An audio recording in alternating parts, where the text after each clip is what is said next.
Hey everybody, welcome back to another episode of Force Chatter. Today we are going to be taking your questions that you have sent in to us primarily through our Discord server, which you can get to at randomchatter.com/discord. And we're going to be telling you what we think of different aspects of Star Wars that you have asked us about. I'm Eric and I'm joined tonight by Lou and Tim. Lou, how are you doing tonight? I'm doing great. I'm looking forward to having these discussions because there's some pretty good questions here. Yeah, there's definitely some that I had to stop and think about for a few minutes. So, which is a good thing. Tim, how are you doing? Yeah.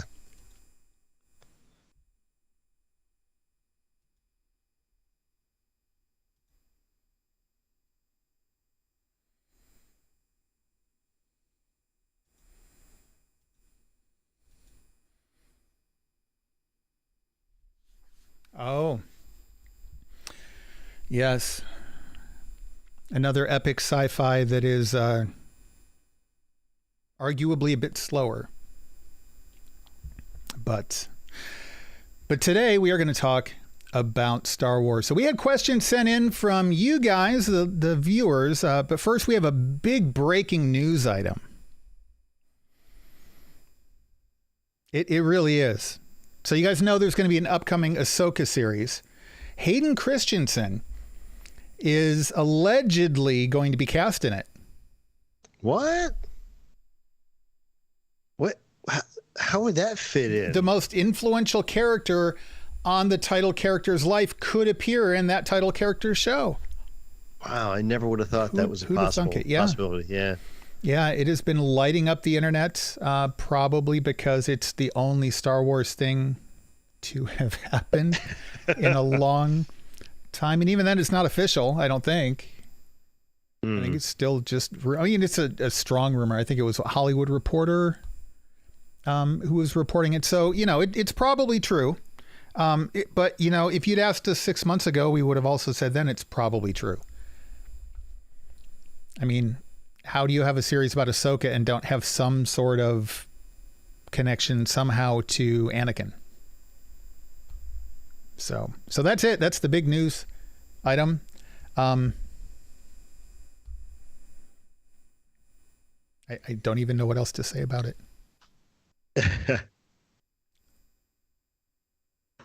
No.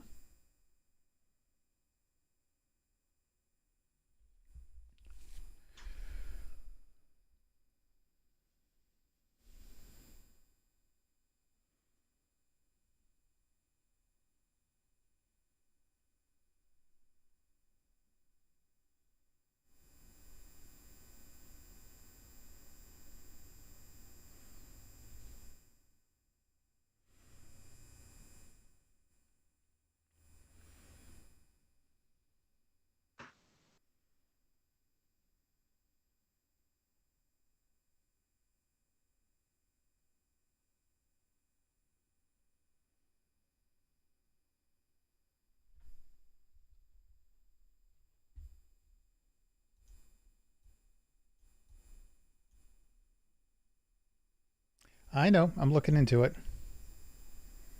I can hear you just fine. Yeah, interestingly enough, I've got Lou. Okay, try again, Tim. Check. Can you hear me now?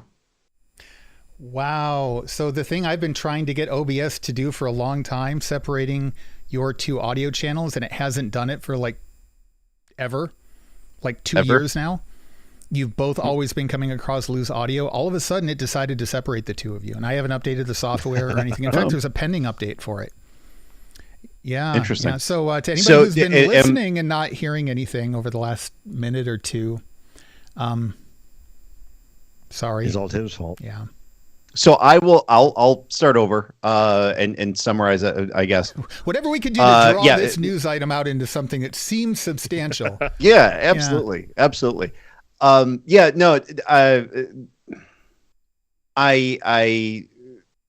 don't dislike Hayden Christensen.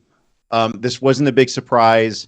It in a lot of ways makes sense. We've been talking about this quite a bit on Discord over the last couple of days. I know some folks, especially on social media, are like really, really excited about this, and that's cool. That's good. I know a lot of people had some misgivings about him back from the prequel trilogy because he was an angsty teenager, but that was kind of the whole purpose. He was playing the role that he was supposed to be playing. And did as well as he could with Lucas's direction or lack thereof. Yeah, absolutely. But I'm also, I'm not really a huge fan of Hayden Christensen, but it does make sense. And Josh in Discord brought out a really good point, because we were saying, oh, well, hey, look, if he plays Vader, and I think I even said, if he's coming back to play Vader, big freaking deal. It's a suit. Anyone can wear it. Eric could go in and play Vader, which, Eric, I think you were actually slated to, but apparently this is how you found out you were fired. They cut the scene, and they didn't tell me the scene was cut until I go to see Rogue One, and I see the other Vader scenes, but not the one I showed up for. And I was really like, you could have sent me an email. It's a shame. 3 minutes. It really is. Sit down, type up, hey, Eric, we're sorry. Don't expect to see it in the premiere, but it's okay. No hard feelings. Yeah. But yeah, especially given the timeline of the series, we're really going to be looking at flashbacks anyway. And while they may do some Darth Vader stuff, I think a lot of it is going to be flashbacks of Ahsoka and her time with Anakin as her master. And it then totally makes sense for him to be there. And I'm actually more excited that they're going to do that, because the only time we ever saw them together was in the Clone Wars. So we've only seen them together in animation. And I'm excited about it. We did a little bit in like some weird stuff that we saw in Rebels. But yeah, I mean, that's it, only animation is where we've ever seen them. So I think it's going to be really cool. And it was kind of one of those like big missing things, because even though the Clone Wars was kind of this chunk of time, at least in terms of what was covered in the animated series, Ahsoka was obviously very much missing from the prequel trilogy. Right. And so we never really got to see not only not her in live action, but also Anakin in that particular role. And so I think it is cool that we are going to see some flashbacks of that. And so I'm excited. I kind of like Hayden Christensen. I think he gets a bad rap for the prequels. I think that the issues that we saw in his performance weren't because of him or any sort of lack of talent. I think it was part of the production of those films. And I don't know. I mean, like, I'm happy to see this, but again, I think it's kind of non-news because anybody could have predicted it. I mean, you have an Ahsoka film. Who's the next person you consider casting? Well, what if we had flashbacks with Anakin? Like, anybody off the street would come up with that as like a first initial idea. Yeah. Like, what if we did this? So, listen, it's going to be a while before we get any official word about anything on the Ahsoka series. I think they've wrapped the Boba Fett series. I think they've wrapped the Kenobi series. The third season of Mandalorian is about to start filming. I mean, we're a long way out from this. So, I mean, get excited if you want. There's not a lot to get excited about at the moment. So, hey, whatever you can find, good on you. But, you know, hey, we're grasping at straws here for news. But that's okay, because we have questions that you listeners have sent in, and we're going to get to those. In fact, right now, I've got them written down here. What we're going to do. There was one more little bit of news came out. Was it Hasbro related? Because yes, it was. It's good news though. I mean, they fixed their crap. PulseCon. Well, no, but, you know, they announced more stuff that we're going to get. No, and I'm excited about more stuff that we're not going to get. Well, yeah, some. But you know, they announced a couple new Black Series figures that were Mandalorian related. They have Mando and Grogu and the Ice Spider, which is kind of a cool, a bigger set, I guess. It's probably a $30 set versus $20. I imagine that would look really cool. I'll never get to see one, but I imagine, you know. They had a Miggs Mayfield figure released, so in his tanker armor, removable helmets, you can see him. It's kind of cool. And they have a new Boba Fett too that was released. That's him in his kind of robe cloak from was it Untitled he was wearing that? I think yes. But yeah, it's him in that, and then also Cobb Vanth wearing the Boba armor. And I was able to get one of those in pre-order. Well, you were able to pre-order one of them. Until they show up, I wouldn't count your chickens. No, I mean, the pre-orders from them are pretty good. I had a pre-order canceled from Walmart last year for the Dark Ray that was canceled. But all the stuff from Hasbro, as long as my credit card didn't expire in the meantime and they went to run it didn't go through and they canceled on me. Which one did you get? That's Cobb Vanth. Okay. That was the only one that was available on pre-order. The rest of them weren't. The Boba Fett and the Mando and the Ice Spider one are, I think, exclusives for either Target or somebody else, so they were not available on Pulse. The Migs Mayfield one I thought was available on pre-order, but they didn't have it there, so I don't know where that one's going to show up. But not at my house. Yeah, I mean, good looking stuff. Good looking stuff. Well, I don't know. Someday I'll. In the Rancor was the HasLab. Oh, okay. Pre-order for $350. Nice. Big, huge. It's like 27 inches. Wingspan, arm span. Yeah, looks good. Nice. I'll try to get one of those Boba Fett ones probably, but I don't know. I'm out in the middle of nowhere, so our Target will get one shipment. It'll have one of that figure in it. It'll go that same morning, and then we won't see another one ever. So. Well, yeah, all my stores around me, the pegs are empty. I mean, it's like So here's really? to the eBay scalpers. That's harder to say than it should be, and the Amazon resellers. Only way I can get Star Wars stuff now. Thanks, Hasbro. Well, there are places like GameStop where you can also pre-order and they don't give them to you. No. I mean, like other places like Entertainment Earth and some other companies that have them in stock and sell them, not for huge markups. That's true. I've had good experiences with Entertainment Earth.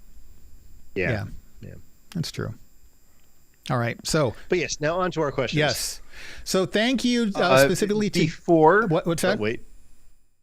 Before we jump in the question. Oh my gosh. Yeah. What's up? We have a thing. I do want to give a shout out to Thomas, who has, and not our co-host Tom, who's missing. Thanks, Tom, for not showing up to the show. No. This. I know. This is another Thomas who has been a member with the network for like 5 or 6 years. Like he's been with us for a long time. And just upped his membership to the premium level. Yes. So thank you very much, Thomas, for doing that.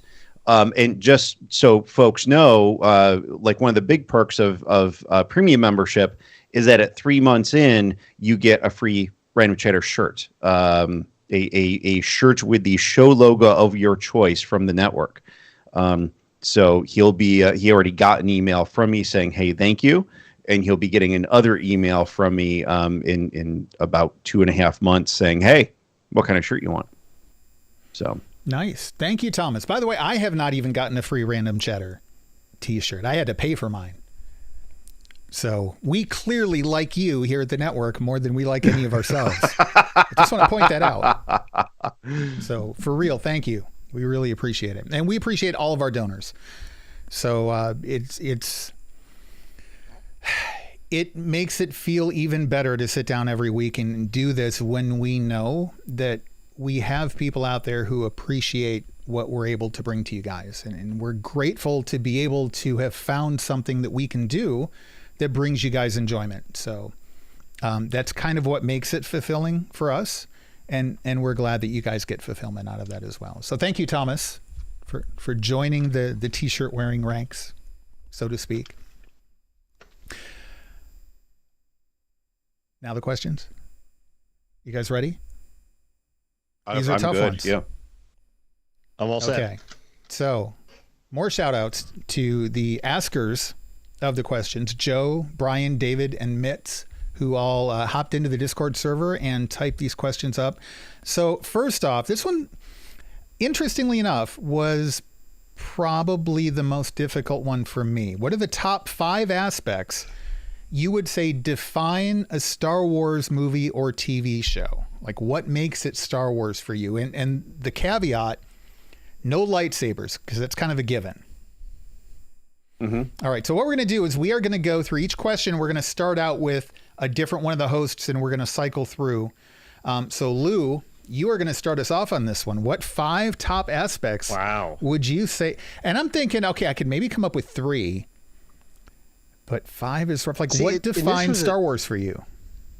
So this was a tough one for me because I don't think anything really defined Star Wars for me personally. I mean, good storytelling in that case is what I want. I mean, I've liked all sorts of different Star Wars stuff, whether it's been TV series, books, comic books, live action movies. I mean, yeah, I mean, you could say, spaceships and, epic galaxy spanning stories, but those can mean a lot of other things too. So for me, this wasn't really, it was hard to separate, what is definitively Star Wars from other stuff. And that's fair. It's tough. So a lot of good elements of Star Wars are in other things as well. Right. And it doesn't mean they're only Star Wars. It's so just done differently. To me, it's good storytelling, right? I mean, and different actors, different directors have brought different things to the table to give us different stuff. And it's all a little bit, different and a little bit good. So, it's some are better than others. I mean, I'm looking at you, Jar Jar. But, for the most part, I would say that as long as it is set in a galaxy far, far away and has the, best storytelling intentions in mind, to me, it's Star Wars.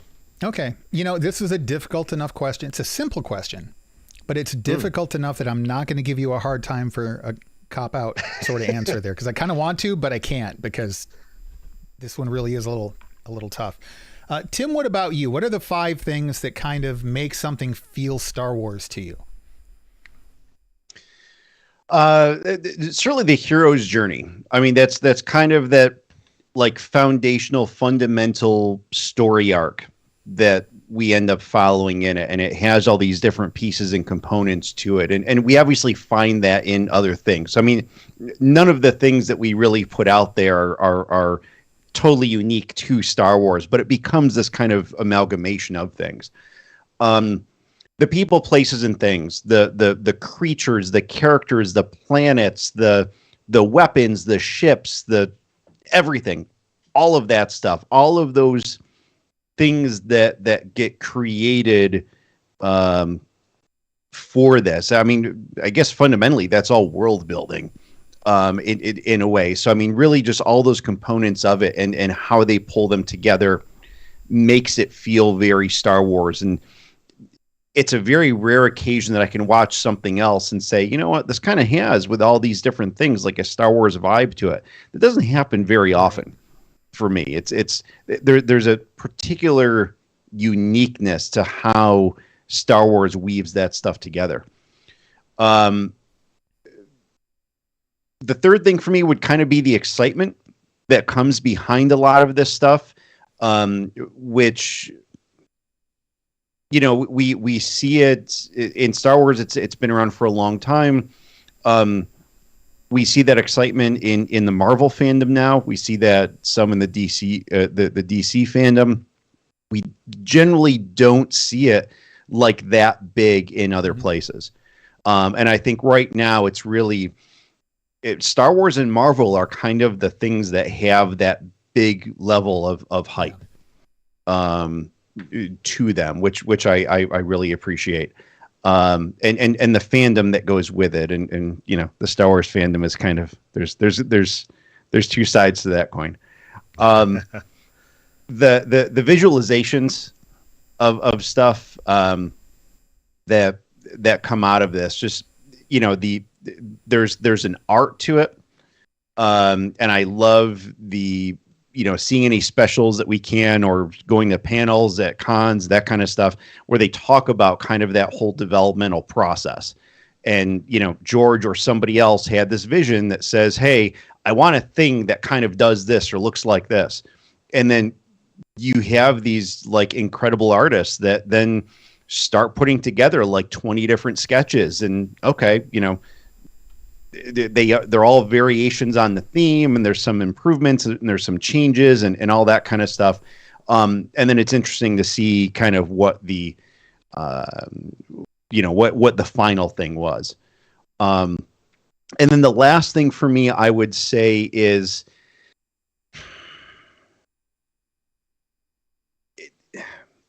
and I feel that we've lost this a little bit, but it's this interconnectivity that we had with an expanded universe. And again, in a comparison with Marvel, there really is nothing there's very little with Marvel beyond, I say, quote, just the movies and the shows, even though that's an incredible amount of content. There are some books, but there's not a lot. They're not really connecting comic books. There's been a couple of connections to movies, that kind of stuff, but not a lot of other media to consume. When it comes to Star Wars, there's a lot of comic books. There's a lot of novels, all that stuff that's there. And I think right now, actually, they're doing the best job in the comic books, and novels have kind of danced around existing storylines. So we're not really seeing necessarily a connectivity, but I'm hoping that we're going to see more of that. But we're definitely seeing some between the movies and the TV shows that they've done and all that stuff. So I like that kind of multimedia experience that we get from Star Wars. That's another big thing that not really a lot of other franchises do. That's true. All right, so my list of 5 here.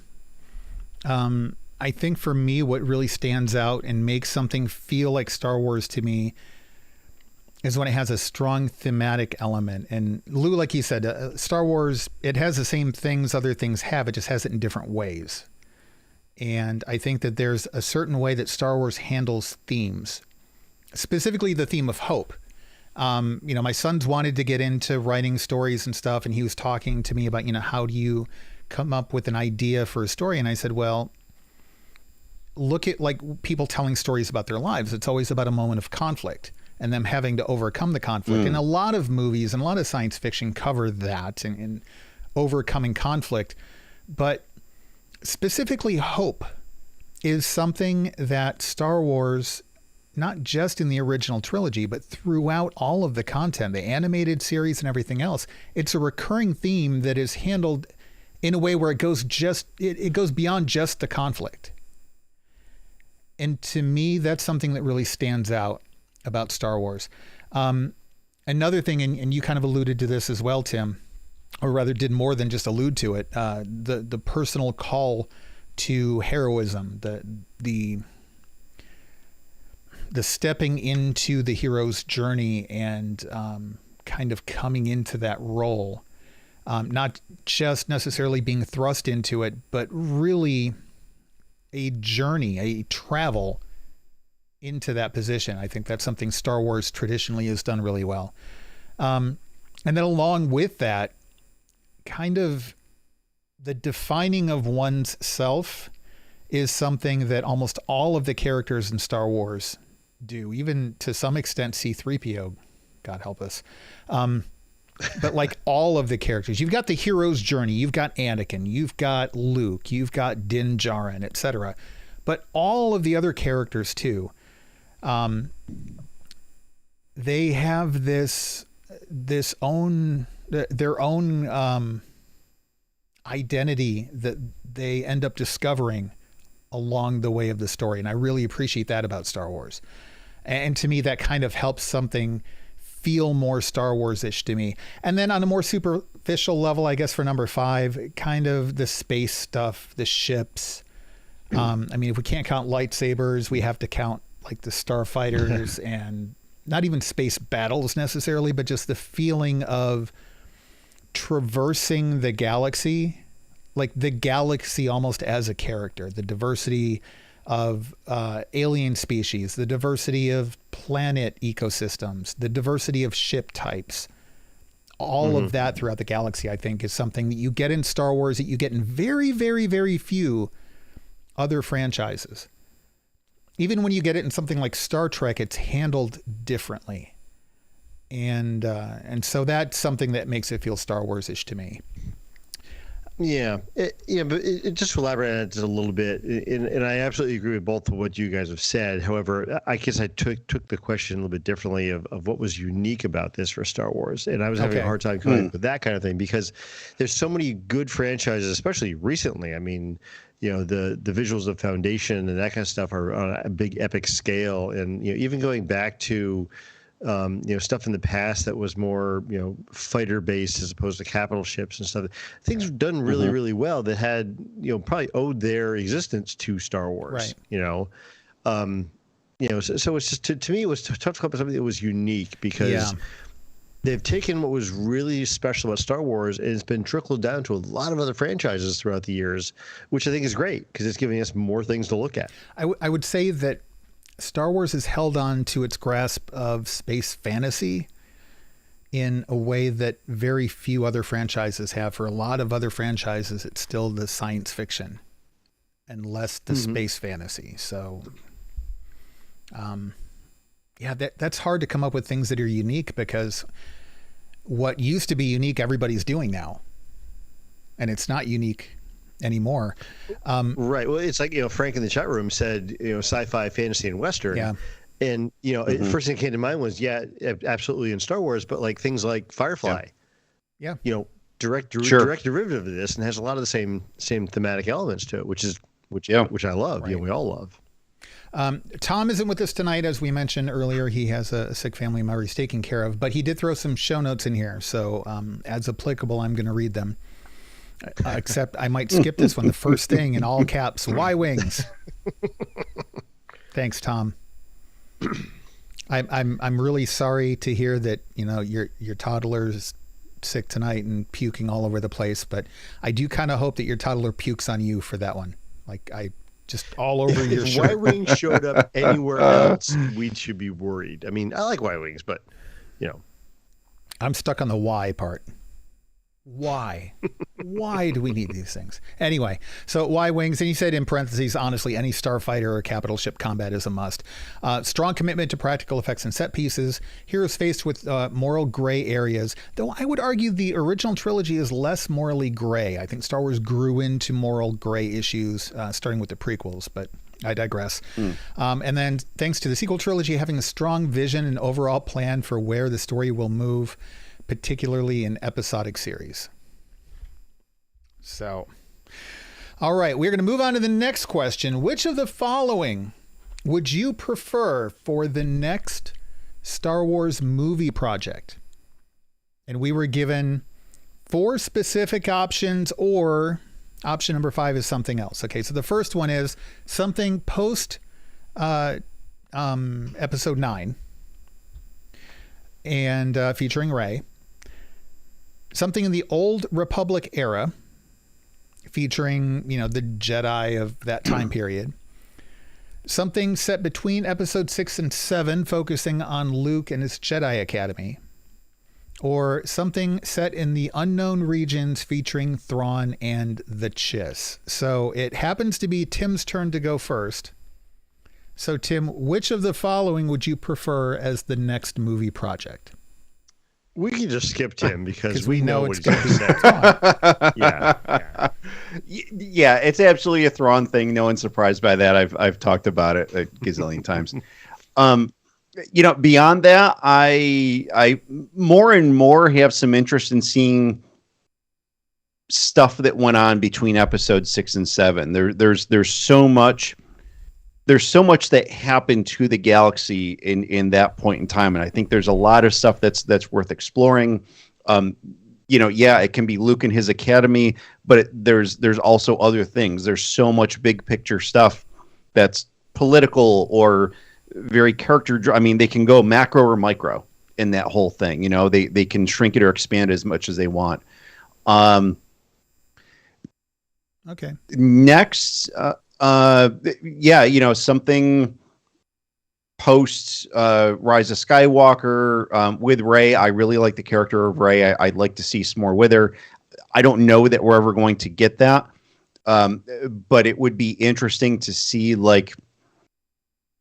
because I think if they were to work on this character of Rey past episode 9, that's going to give us a sense of what the galaxy looks like after episode 9, and that's then going to give us an indication of how maybe they might be able to move forward if they're choosing to do so. We know they're filling in some blanks. We know that they're looking at some stuff before the 9 movies that we have, so we'll see. Then lastly for me is kind of the old Republic era. Pick one. I was going to say, can I give Tim a failing grade because he didn't read the question? All of the above. Oh, I like all these okay. options. Yes, Tim. The answer was to choose one in Y. Oh, well, I was giving all That's of them okay. in Y. So That's okay, yeah, I mean, all right. they were interesting explanations. Original. Yep. Yeah. Okay. Next. I don't follow that's okay. If it makes you feel any better, Tom kind of did the same thing, except I think none of them were any of the options. Okay, well, kind of. A movie set after The Rise of Skywalker, featuring the sequel trilogy characters facing an external major threat to the entire known galaxy, such as the Grisk.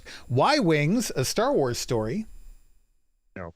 Puke all over your shirt, Tom. And I hope it doesn't come out without like 2 or 3 washings, just saying. And then a Star Wars legal drama, like Imperial war crimes trials and stuff. I think that could be interesting to watch. Sure. That's a very Tom answer to give. It is. I had a hard time with this one because I am, I don't talk about Thrawn as much, but I am at least as avid a Thrawn fan as Tim is. Thrawn is probably, I mean, right up there with R2-D2, my all-time favorite Star Wars character. I'm interested in the unknown regions. I'm interested in the Chiss. I'm ambivalent toward getting a movie set there, other than the fact that it would have Thrawn. Like if you took Thrawn out of it and did a movie about the unknown regions, I'd be fine with that, but I'm not like aching for it. You know, it's the inclusion of Thrawn that makes that interesting for me. So for me, it's kind of a tie between that and going forward with the galaxy. I always, between the books, the movies, the television series, whatever it is, the comic books, I want things to move forward. I want to know what happens next. I don't care what went back and happened in between.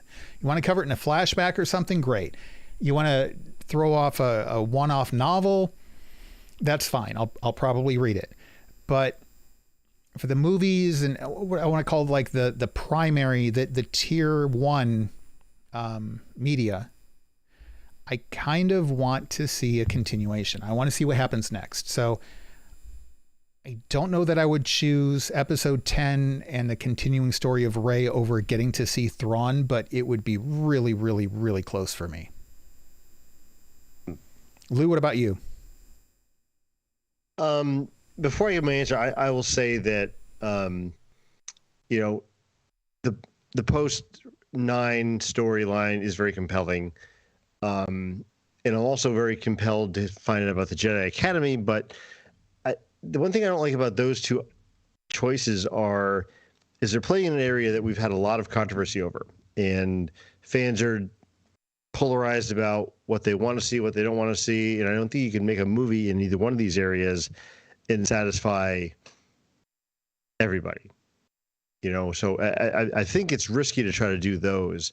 So I'm going to kind of go with you guys and say Thrawn, because, you know, the unknown regions is a wide open area. We can do anything there that won't affect the stories we already know and have, and kind of what they have to, you know, rewrite to make sure this works. And, you know, as much as I'd love to see the Jedi Academy stuff, it's not the same as what I have in my head canon from the original Legends novels, which I loved. And I don't know how you can do that without pissing people off, because people were so polarized about what happened in the sequel trilogy. So, you know, I'm saying stay away from that, and let's go to the unknown regions and play with the Chiss and play with Thrawn. And, you know, this whole thing can be a whole new change.org petition when people don't like what they did with Thrawn. Yeah. True. But at least they have less to butt up against and piss people off. Yeah, that's fair. Yeah, no, there's something absolutely to be said for giving us something completely different. That way, you know, clean slate kind of thing. That way, no one has like this foundation of anything to bitch from, to say, well, you know, this character wouldn't do that, or this story was different in Legends, but, you know, this conflicts with this particular canonical thing. No. Clean slate. Give us something. It's a huge galaxy. You can do something in a different part of the galaxy and just explore whatever you want. It's funny that you bring that up, because that transitions into the next question perfectly. This happens to be my turn to go first on this one. And that is, are you happy with Star Wars literature since the Disney acquisition? I'm going to say nope. And to your point, this isn't how I was going to lead my answer, but the whole clean slate thing, for me, the High Republic hasn't done a thing for me. I have zero interest in picking up any more of the novels, of continuing the comics. It didn't. My name is in the books. They put one letter at the end of my first name, and it's literally my first name, even spelled correctly, and then my last name. Like, yeah. And it was, don't get me wrong, it was a good book. I can't. Maybe I need to give it another chance, and maybe if I sink my teeth into it a little bit more, it'll grow on me. But as of right now, I don't even remember that there is a High Republic half the time. Like, if you ask me to describe all of the different eras of Star Wars, I would do it, and then someone would say, well, what about that High Republic thing? And I'd say, oh, yeah, that one too. Forgot that one. It just hasn't hit me. And yet, both of the novels I read were well written. They were good novels. It's just, it's hard when you have such a clean slate that you have to set up all of these different characters. And to be fair to those authors, Timothy Zahn, one of my favorite authors, I had a hard time with some of the recent Thrawn books because, again, all new areas, all new locations, all new alien species, all new military structure, all new ship designs, all new terminology. There is a challenge there. It is a challenge. It's a challenge for the author, to be fair. And I think they all did excellent jobs. But it's a challenge for the reader, too, because it's like, I have a busy day at work. My brain is just full of nonsense. And I'm driving home. I pop an audiobook in. And instead of being whisked away to a magical fantasy world, it's like, wait a minute, where are my notes? Who is this guy again? I think I have him cross-referenced in page 47. Like, I have to set up my own wiki site to be able to keep track of the book I'm reading.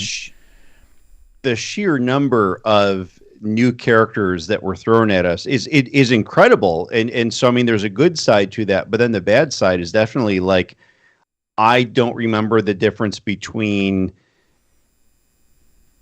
Kim and Bob, and I got to go back 4 chapters to figure it out, Yeah, I can give you some story milestones from the 2 books I read in the High Republic series.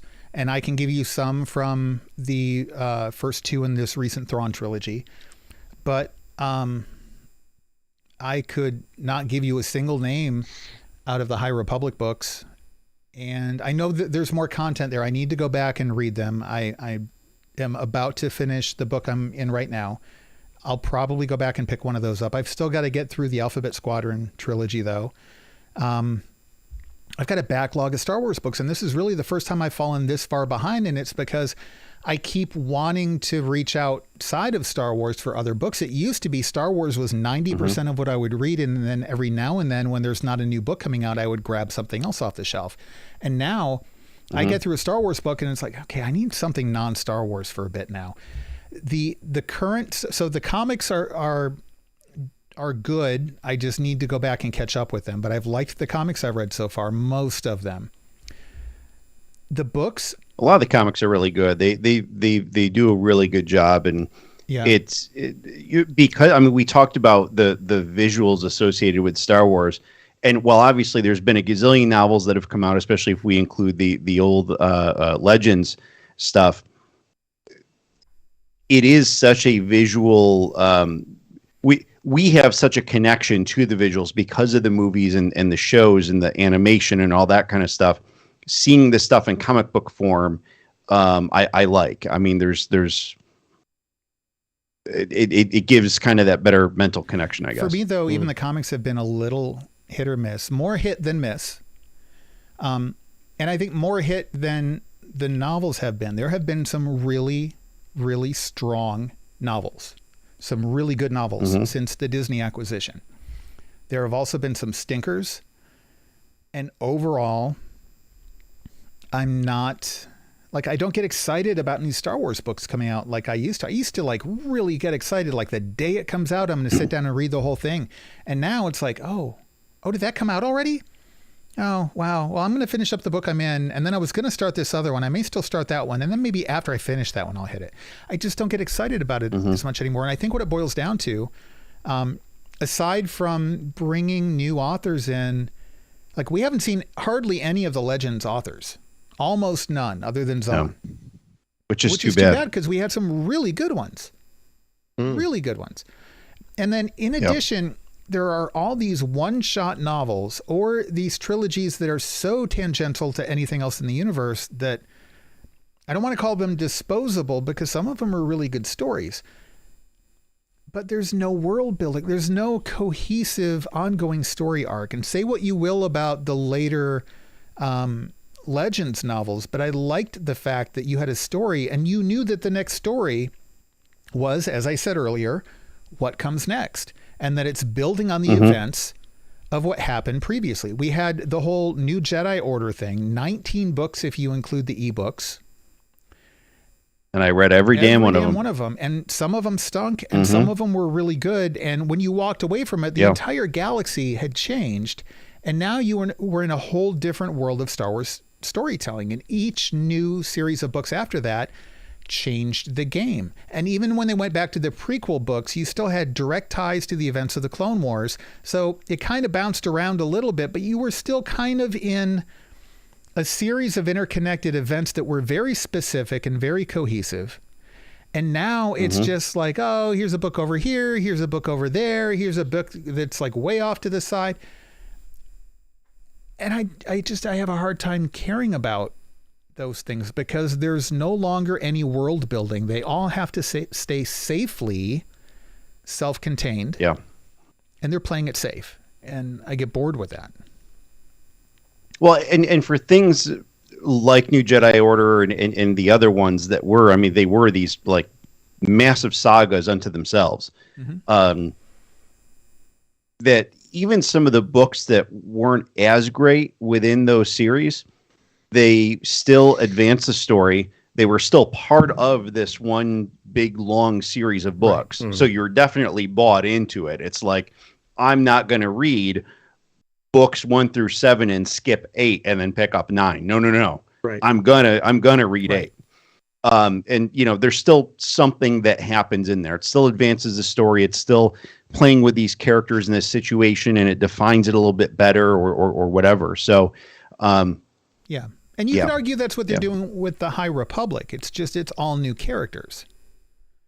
So again, it's hard to invest in it. You really have to consciously make a choice to blindly invest in it in order for it to go somewhere. And I'm sure it does. I mean, the High Republic to me seems the most accessible of the new stuff out there because it's set in a familiar area. We have some familiar themes, all new people and ships and that kind of stuff. But it's Star Wars. You know, it feels at home there. Stuff like the Aftermath trilogy was like, why did I waste my time reading these 3 books when it didn't give me anything I was looking for leading into the movie? I still think that was more mismarketing than it was badly written books, but I'm with you. Yeah, it wasn't badly written, but, still but it didn't do what I wanted it to do. Right. Disappointment. I mean, other than that, I don't know. I mean, the Thrawn books have been good. I like the fact that we're in a brand new area, but like you said, Eric, you have to really pay attention and, you know, go back and listen to it again. So I do audiobooks and say, okay, who was this guy again? What was his name? And, you know, it's still hard to get your mind around that, but it's definitely more work than it used to be when the Legends stuff was coming out. Back in the early days of Legends, it was great because it was all familiar. Everything you knew what a Star Destroyer was. You knew what was going on. You knew who these people were. It was like, this is fantastic. And you still had core characters that carried on. Jason Solo, Jaina Solo, you know, et cetera. And, you know, thank you again, Mark Thompson, for with the Thrawn series, at least the different accents you did for the different characters. When I couldn't remember the names of the characters, the accents at least helped me keep track of, that's that other bridge officer guy. Don't remember his name, but he's the one that has this personality and this attitude. Right. Yeah. So thank you, Mark Thompson. Just wanted to throw that out. Yeah, for me, I mean, if folks kind of haven't already gotten a sense of it from the dialogue we've had here, it has been way too hit and miss. I'll say about a third of what I've read I enjoy. And that's the Thrawn books. That's the Leia young adult novel that came out, which I think is actually one of the best things that's been written. Yeah. In this quote Disney era of the novels. I liked Phasma. I really liked Phasma. I thought it was great. I liked the story that came of it. But most of the other stuff, I just have not enjoyed it that much. I've not been very excited to, very much like you, Eric. Such a huge portion of my reading was Star Wars novels, and that has gone to the wayside. I mean, now, for the most part, a new Star Wars novel comes out, and I'm not picking it up when it comes right out. I'm not aggressively, waiting for these things. I mean, the second Alphabet Squadron book has been out for over a year now, and I like that genre. Probably, and I still haven't started it yet. Yeah, same thing. And you guys mentioned Aftermath, and I specifically had Aftermath called out in my part of the show notes here. It was decent in the moment. I thought it was a fun read. I kind of like the format of it, with how it jumped around to different characters. Some we knew, a lot of them we didn't. These little like vignettes and such that were in there. But like what Lou said, it really fundamentally turned into kind of I hate to say a book was a waste of time, but with exactly what you said, Eric, that it was supposed to be marketed as, this is the bridge that we're building between episode 6 and episode 7. This is going to tell you everything you need to know to get comfortable with with where we are in episode 7 and what happens with these characters. No, it was crap. So little of it was actually referenced or used or drawn upon in the sequel trilogy, and I was so disappointed by it. Only parts tremendously disappointed by it. Filling in that gap were done in the interludes, and frankly, I didn't care that much for the interludes. Yeah. But if you take the interludes out and you take the marketing, I don't think it was intentional misdirection, but if you take the marketing faux pas out, I actually, like, looking back, I don't mind the Aftermath trilogy as much now as I used to, and I think maybe it's because some of the stuff since then has been even worse. But I think that the Aftermath trilogy, if you look at it for what it is, they were interesting characters. They were easy to follow. I cared about what was happening to them. It's not what I thought I was supposed to be reading. It's not what I wanted to be reading. I kept thinking, well, wait a minute, when are these other characters going to show up? Yeah. But I think that in hindsight, like, giving it a second chance, it's not a badly written trilogy. It's just not what we wanted, not what we told we were getting. Right. Not what we expected. Right. And even the Phasma novel, I enjoyed the Phasma novel. The one thing I wanted that novel was, where did she get her armor and how'd that come about? And we got that in the last freaking 2 minutes of the audiobook, right? I'm like, yeah. Okay. Yeah, they really held on to that one. There was a lot of filler going on there. It was pretty good stuff, but I'm like, okay. I liked Phasma. I liked the one with Kanan and Hera. A New Dawn, I think it was. New Dawn, yeah. Lost Stars. Like, I liked the earlier stuff. Lost Stars is very good. I liked the earlier stuff more, and as time went on, I've liked the newer stuff less and less. And I don't know if that's just my perceptions and my growing ambivalence, or if the quality is actually just not there. I'm kind of wondering, the two you mentioned took place in an earlier time when we were more familiar with what was there, and it was more stable, I guess you'd say, and not, controversial. I mean, Lost Stars was set back in time when we all, really enjoyed Star Wars, and A New Dawn was set at the beginning of the Rebels series. I mean, that was, earlier time frame too. So I don't know. Maybe that has something to do with it. I don't know. I don't know. I don't mind the time frame of the sequel trilogy. I just thought that the last 2 of the 3 movies were problematic. I'm fine with getting other stories in that time period, and I'm fine with those characters. I'm not fine with those 2 films themselves. And I'd like to see, Eric, you mentioned that it's almost like this kind of shotgun approach that they do, that like, oh, we're going to put a book over there, and oh, there's a book over there, and there's one over there, and we're going to give you 2 over here. And it just kind of seems like so random. Like truly, they've got a bucket full of ideas and they just toss it against the wall and whatever sticks. Hey, those are the books we're going to write. Aside from Thrawn and the High Republic stuff, there doesn't seem to be much logic to it. And I think that's one of the reasons why it's not resonating a lot with me, is because I don't have that connection. You know, Star Wars fundamentally is a series of movies. You do books, you do comics, you do TV shows, that's all great. But it's a series of movies. And when I'm going to read something, unless you're really going to start me on a new storyline that's going to lead to something, or using a character like Thrawn that I'm familiar with, and they did bring Thrawn to us by way of Rebels and such. But I want to see connectivity to those movies, to other media, things that we know, not just you know what? We're going to create a character named Lou Eric, and we're going to put him onto a new planet that we've never mentioned before in whatever X period of time, but we're not going to associate the story to any event or anything or anyone that we already know. This is just going to be a story about Lou Eric, day in the life, and of course he's force sensitive because they all are, and there it is. Makes it disposable. That's it. It's like, what? Mm-hmm. Yeah.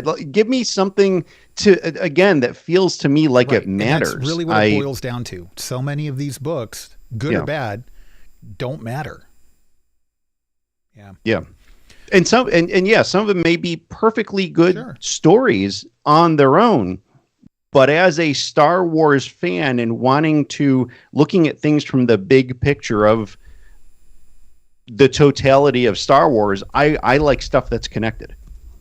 Yeah, and I think that it's okay to have books that don't matter on and off, but when almost all of them don't matter, that's where it gets to be a problem. We need to move on to the other questions.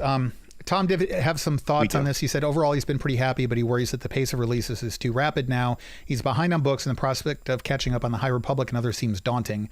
I can only imagine what it's like for someone jumping in for the first time. He said he liked stuff like Phasma, Twilight Company, Thrawn, and Alphabet Squadron. So moving on to the next question. What is your single favorite moment from all Star Wars content? Now, we are creeping up in the hour point, so we're going to need to kind of lightening around some of these a little bit. Favorite moment from all Star Wars content, canon and legends. It can be from movies, TV, animated, books, comics, whatever. And this is hard because all canon and all legends, and I don't know that I have a single favorite, so I'm just going to list a handful here. I love the moment when Thrawn shut down Coruscant by surrounding it with cloaked asteroids.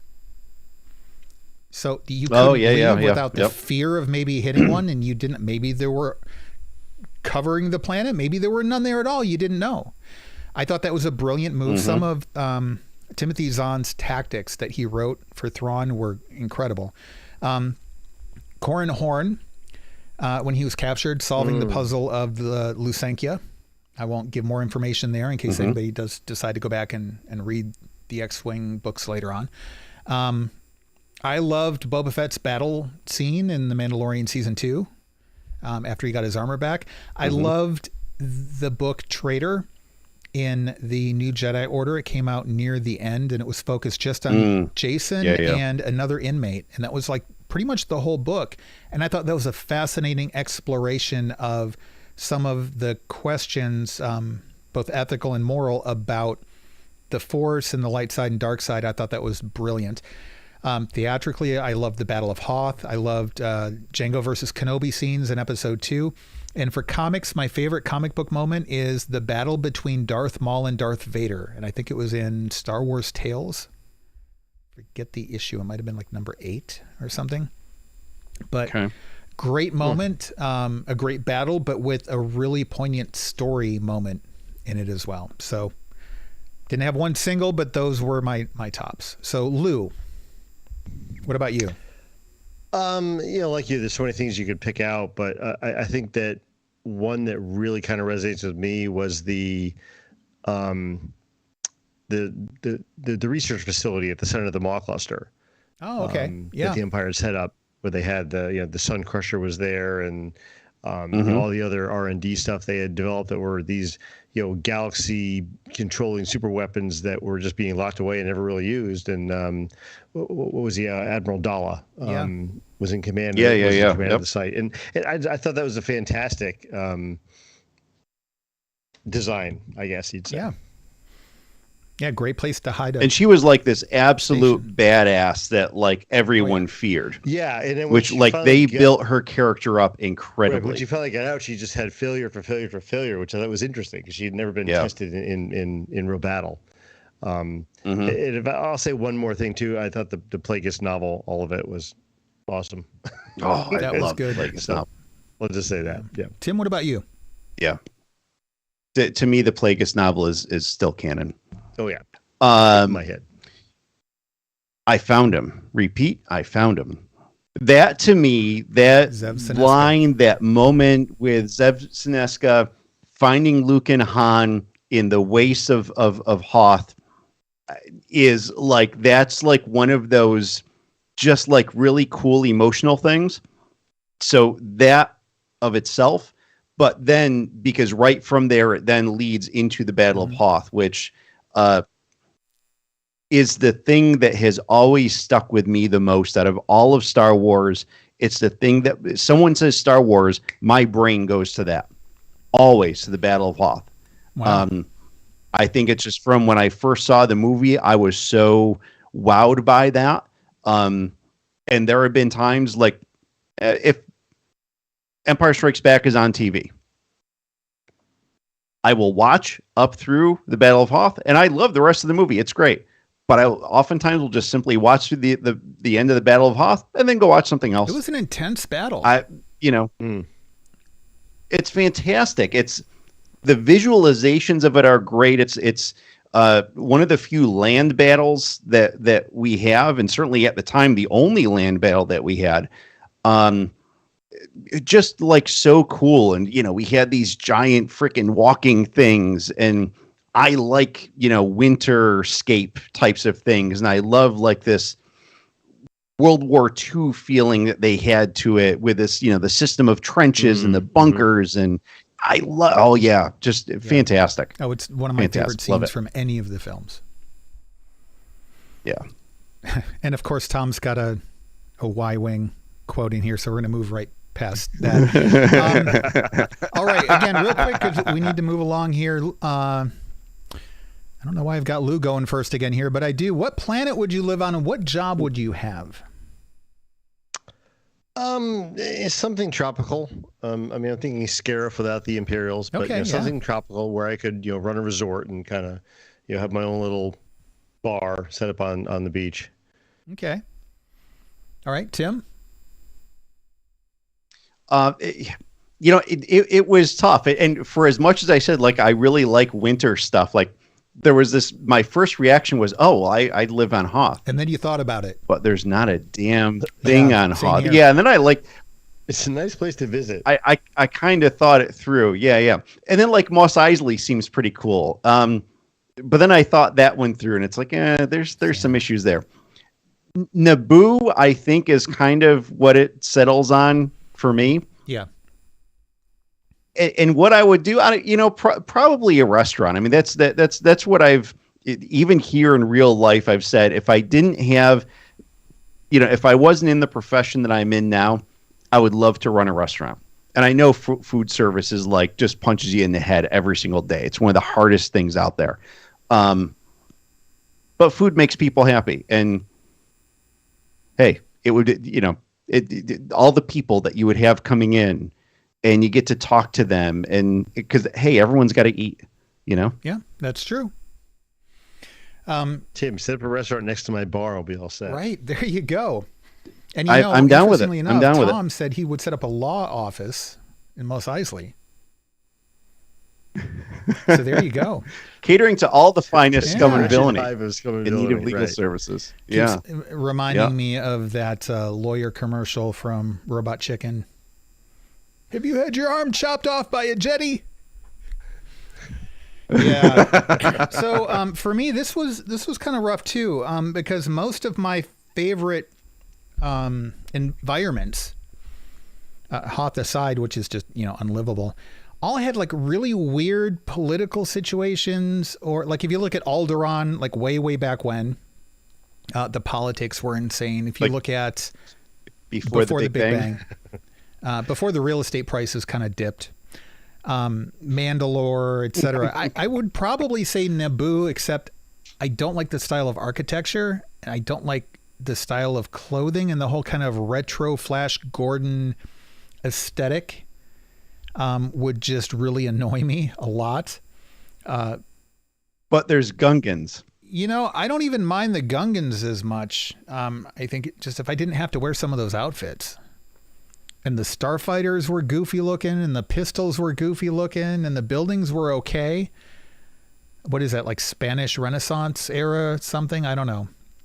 But Naboo itself, I like. Yeah, something like that. But I don't know. I think I would probably end up wanting to do some sort of a entrepreneur sort of thing, kind of like Lando did. I don't know that I'd want to be in Cloud City specifically, because I'd like a planet I could get out and walk around on. But yeah, something like Cloud City.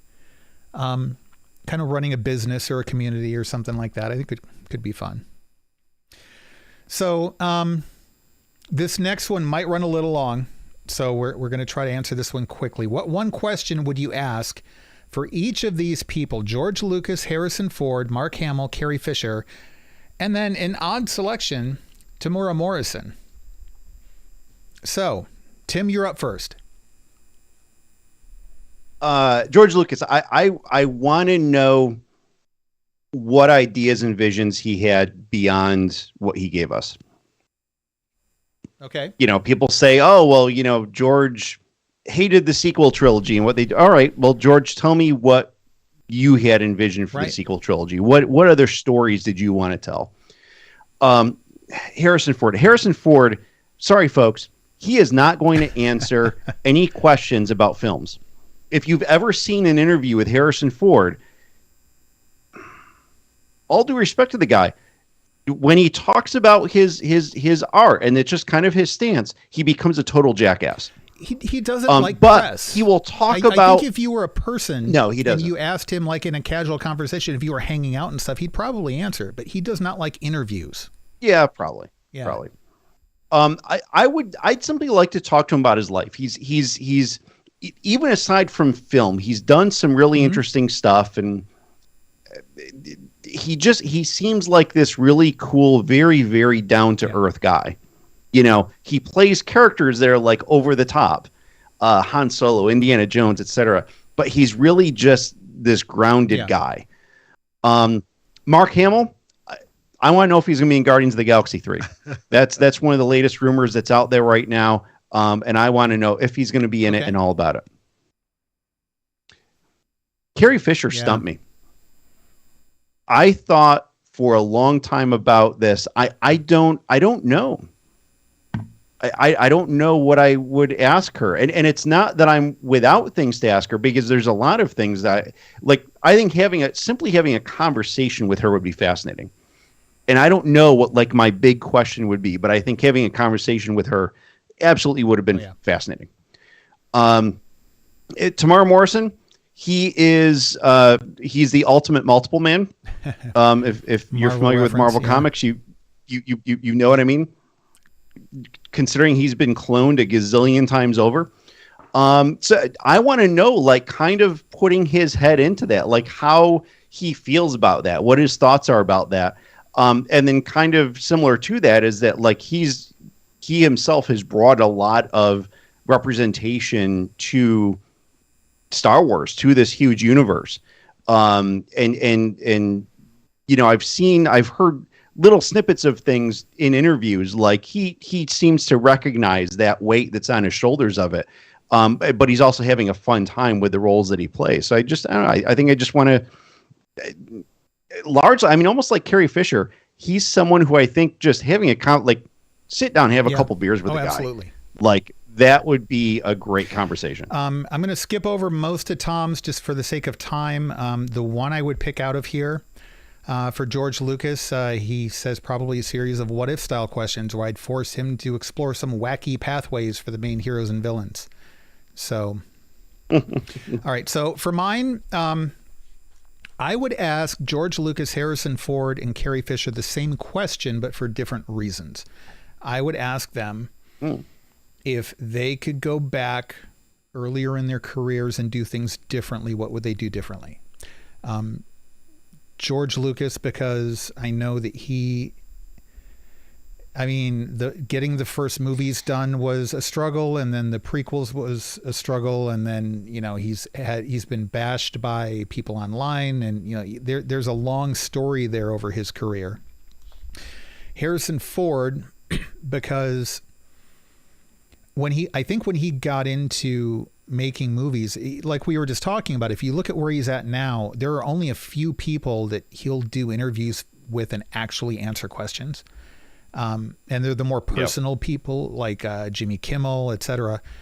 And I'm wondering if he really understood what he was getting himself into as far as the industry goes. And so I'm curious, as much as he likes his job, does not like the nonsense of the industry, I'm curious if there's anything he would do differently. And then Carrie Fisher, we all know her struggles with substance abuse, and I don't know how much of that was fueled by the industry at the time, back in the late 70s, early 80s, et cetera, the cocaine, the height of the cocaine thing. Are there things, I know she would do some things regarding that differently, but how would she handle her navigation through the film industry differently? For Mark Hamill and Tamar Morrison, for Mark, I'd asked, he's had such a varied career, and he's very much, he cares about the stuff he does. I would ask him, what's the most meaningful moment of your professional career? I'm sure if I asked him his life, he'd, the day my kids were born and stuff like that. But what's the most meaningful moment in your career? Either whether it's a fan interaction or a personal accomplishment professionally, things like that. And then Tamara Morrison, I got to meet Tam a couple of times back in 2005 at Celebration 3. And one thing that stood out to me was we had a lot of volunteers from theforce.net, rebelscum.com, official picks, who were working the autograph hall. And the one day, it was one of them, it was their birthday, and he found out, and it was like in this almost like a large gymnasium style room in Indianapolis at that convention center.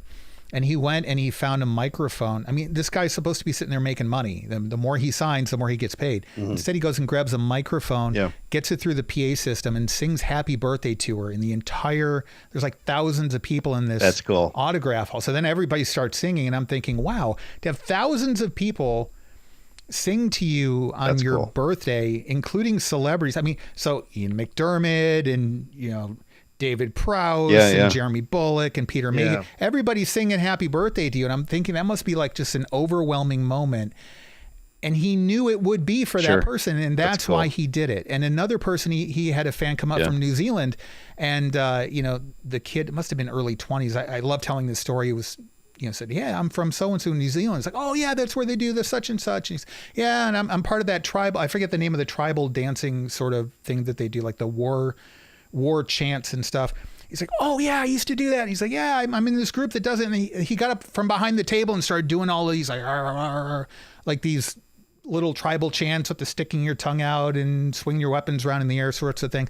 And it was just really cool that he takes that kind of moment with the fam. Sorry, I'm turning this into a long thing. I would ask him, given his interest in what people get out of his interaction with them, what does he want people to get from his work in Star Wars now? What does he want people to get out of his role as Boba Fett and his continued participation in that? Because the way he looks at people as individuals fascinates me. Lou, you're up. Yeah. Let's see here. For George Lucas, I'd want him to send me a copy of his treatments for the sequel trilogy stuff that we didn't get to see. His version of the plan. Send me that PDF. The plan? Yeah. Where there's a plan? Send me that PDF. Yeah. Yeah, because there was a plan. They just threw it away when, they bought it. Anyway, for Harrison Ford, I'd like to know why he originally wanted to get out of the movies. Why'd you want to be killed off and just not play. I mean, just curious. For Mark Hamill, I'd like to know if there's anything you could change in his career. I mean, we talked about what is a huge career he's had and how long it's been. What is there one thing you would have changed? I mean, anything that you would do differently or passed on or what what would that thing be? For Carrie Fisher, I'd love to know more about her time working on the Blues Brothers movie. That was probably the height of that whole drug that we talked about before, but different story. But I'd love to know more about that. That must have been a wild time for her. And Tim, I don't really have anything for him. I'd grab a beer. I think, like Tim said, that'd be great. I would love that. You ever get to meet him? He's an awesome guy. All right. I think this is the last question. What characters from Legends, other than Thrawn, do you want to see on screen who haven't already been there? We'll let Tom go first this time. He said Prince Shizor or bust. As someone who grew up obsessed with Shadows of the Empire, it'd be a childhood dream come true to see any of those characters on screen. I think it would be interesting to see some Falleen, like Prince Shizor. Yep. My picks were, I've always been a massive Corran Horn fan. And maybe along with that, Talon Card. I'd love to see those two. Lou, what about you? Kip Duran. We talked before about the Maw Cluster and stuff. I think he was a fascinating character in those movies or those books. And I'd love to see that take place. And Tim, bring us home. What would your picks be? Similar to your Corran Horn, one of the characters that you and I early on in our conversations realized that we had in common. And Mara Jade. Yeah. I absolutely love the character of Mara Jade. I'll tell you that the one thing I don't necessarily lament the quote loss of the expanded universe, what became Legends. I mean, they're all still great stories and you can still read them. They're all there. But what we did miss out on was a book called Sword of the Jedi. And that was actually about Jaina that was supposed to come out. But just this, there's this connection, this whole family that was formed with Luke and Mara and their kids and Jaina being one of them. And I liked that component of it. But Mara Jade to me was like one of these great characters that really formed a lot of cool stuff then. Yeah, some of the characters introduced early on were just some of the best. Mara Jade, Thrawn, Talon Card, Corran Horn. Yeah, all good stuff. So, all right. Yes, Joe, that is your question. And he said, Talon Card, me too. So apparently I answered correctly.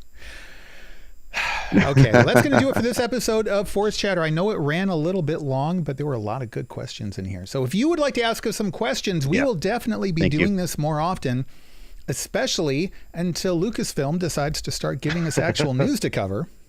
Exactly, yeah. So, if anybody from good old LFL down the street's listening in on this, kick some stuff our way. But in the meantime, hop into our Discord server and ask any questions you would like there. You can go to randomchatter.com/Discord, or you can email us your questions. Send them to randomchatter@randomchatter.com or forcechatter@randomchatter.com. Either way, it happens to be the three of us that get all those emails, so you can't really go wrong. But send us your questions or just ideas that you would want us to kind of bounce around, and we would be happy to do that here on the show. And of course, you can join us live every Sunday night at approximately 8 p.m., probably 8:15 p.m. Eastern time. And we also do movie chatter on Tuesday nights typically.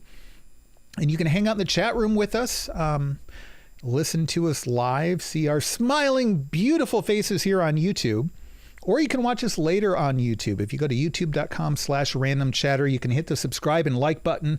There's a notification button there, a little thing that looks like a little bell. That will tell you when we go live, so you'll get a notification right there on your phone or your tablet or your computer or what have you. And we would love to have you hang out with us in the chat room. That is going to do it for this episode. For you who are listening live right now, stick around and we will be back in a few minutes with Random Chatter. And otherwise, we will see you again very soon.